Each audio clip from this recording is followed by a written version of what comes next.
আসসালামু আলাইকুম ওয়া রাহমাতুল্লাহি ওয়া বারাকাতুহু। প্রিয় ভিউয়ার্স ভাইরা, আশা করি আল্লাহ তাবারক তাআলা আপনাদেরকে ভালো রেখে দিয়েছেন, আলহামদুলিল্লাহ। আপনারা বুঝতে পারছেন যে আমি কোন জায়গায় আছি আমি আজকের এটা তদবিরের বিষয়ে এসেছি। বিশাল এরিয়া ঘের, আপনারা দেখতে পাচ্ছেন বিশাল এরিয়া জুড়ে ঘেরটার তদবির করতে এসেছি। এই ঘেরে বিশাল এলোকের যে ঘেরে, এই কারণে এসেছি এই তদবিরটা আগে বলে নিই আপনাদের, যে যিনি এই ঘেরের মালিক আছেন তিনি আমাকে বললেন যে ঘেরে বিশাল মাছ মরছে।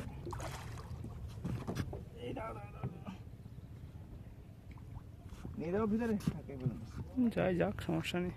ঘেরে ভিতরে বিশাল মাছ মরছে। ঘেরে ফিশারিতে যেখানে মাছ চাষ হয়, তাই এই মাছ মরার কারণ কি উনি নিজেও বুঝতে পারছে না। মাছ এখানে পর্যাপ্ত পরিমাণ মাছ আছে, খাওয়ার দিয়েছে, এবং ইনি যে সমস্ত মাছের যে ট্রিটমেন্ট করতে হয় সেই সমস্ত মাছের ট্রিটমেন্ট করছে আল্লাহ পাকের হুকুমে, আল্লাহ পাকের ইচ্ছায়। ইনার তরফ থেকে, ঘের মালিকের তরফ থেকে কোনো কমি রাখিনি, কিন্তু ইনি বুঝতে পারছে না মাছটা কেন মরছে, মাছটা কেন নষ্ট হচ্ছে। কেননা এই মাছের চাষ খুব সাংঘাতিক চাষ, যেরকম লাভও আছে সেরকম ফাঁকও আছে। তাই আমাকে বলার পরে বললেন, হুজুর যে এরকম বিষয়, যে আমি তো নিজে কনফিউজ হয়ে যাচ্ছি যে আমার আসলে ঘেরে কি সমস্যা হয়েছে, যে ঘেরে মাছ কেন মরছে। আমি তো দিশেহারা, আর এরকম হলে তো আমি তো নিজেই তো পথে বসে যাব। তাই আমি বললাম, আচ্ছা ঠিক আছে, আমি দেখছি ইনশাল্লাহ, আল্লাহ যদি চাই। তা দেখলাম যেটা অসুবিধা আছে একটা জিনিস, সেটা আমি ক্লিয়ার করছি না কিছু কারণবশত, কেননা ব্যবসায়িক ক্ষেত্রে সমস্ত জিনিস ক্লিয়ার করা ঠিক হয় না। তো মূলত সেই উদ্দেশ্যে আজকের এই ঘেরে তদবিরের জন্য এসেছি। দোয়া করবেন যেন তদবিরটা ভালো হয়। আমি তার জন্য এখানে শুধু নিয়েছি বিশেষ বিশেষ বিশেষ একটা জিনিস, যেটা হলো এই পানি হলেন বিশেষ একটা পানি। এই পানি দিয়ে ইনশাল্লাহ এর রোগ সুস্থ হবে আল্লাহ পাকের ইচ্ছায়, যেটা এই ঘেরের জন্য খুবই উপকৃত।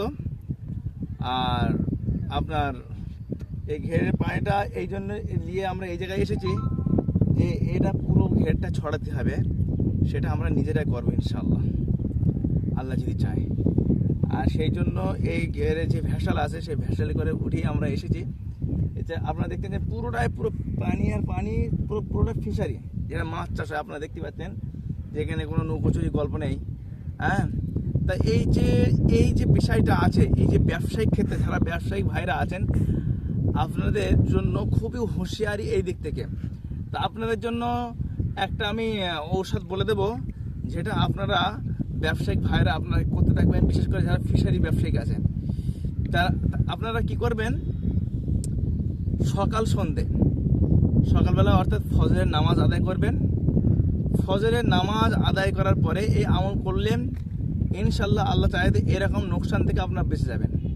কি করবেন, ফজরের নামাজ আদায় করবেন।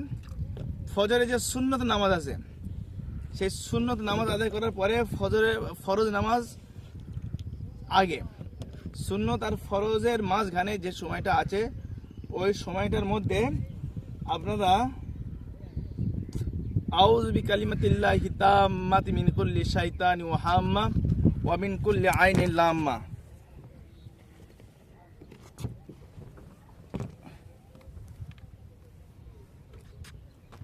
এইটা আপনারা 101 বার পাঠ করবেন। এই দোয়াটা 101 বার পাঠ করবেন। ওর সঙ্গে আপনারা পড়বেন রাজিতু বিল্লাহি রাব্বা ওয়া বিল ইসলামি দীনা ওয়া বি মুহাম্মাদিন নবিয়ান সাল্লাল্লাহু আলাইহি ওয়াসাল্লাম। এই দোয়াটা 101 বার। আর সূরা ফালাক 71 বার, সূরা নাস 71 বার, এবং আয়াতুল কুরসি 141 বার পাঠ করবেন ইনশাল্লাহ। করে দম করবেন, একটা বোতলে পানি নেবেন বা একটা বালতিতে পানি নেবেন। পানি নিয়ে দম করার পরে সেই পানিটা নিজে পান করবেন, নিজের শরীরে গোসল করবেন এবং ঘেরে পুরো ঘেরটা পুরো জলকারটা ছড়িয়ে দেবেন, পুরো জলকারটা ছড়িয়ে দেবেন। যদি আপনারা প্রত্যেক দিন নাও পারেন, কমপক্ষে সপ্তাহে একদিন শুক্রবার করবেন। এবং সন্ধেবেলা আপনারা পড়বেন 141 বার সূরা ইখলাস, 141 বার সূরা ইখলাস তেলাওয়াত করবেন। করে পানিতে ফু দিয়ে সেই পানিটা এই ফিশারিতে ঢেলে দেবেন। ইনশাআল্লাহ আল্লাহ তাবারক তাআলা চায় যদি এই রকম ক্ষতি থেকে বেঁচে যাবে ইনশাআল্লাহ। সেই জন্য এটা আমি আমল বলে দিয়েছি, এটা খুবই কার্যকরী আমল, এটা আপনারা সব জায়গায় পাবেন না। তা এটা আপনারা করণীয়, এটা আপনারা নিজেরা করবেন, আল্লাহ যদি চায় অসুবিধা হবে না। আর দোয়া করবেন আমার জন্য যেন এরকম সুন্দর সুন্দর আমল যেন আপনাদের দিতে পারি। এবং যারা ঘের ব্যবসায়ীরা আছে, যারা ফিশারি ব্যবসায়ীরা আসে, তারা আপনারা এরকম সমস্যা হলে আমাদেরকে জানাবেন, অথবা যে আমল দিয়েছি এই আমল নিয়ে আপনারা নিজেরাই আমল করে এই কাজ করবেন। ইনশাল্লাহ অতটা নোকসান হবে না এবং ভালো হয়ে যাবে। দোয়া করবেন। আসসালামু আলাইকুম ওয়া রাহমাতুল্লাহি ওয়া বারাকাতুহু।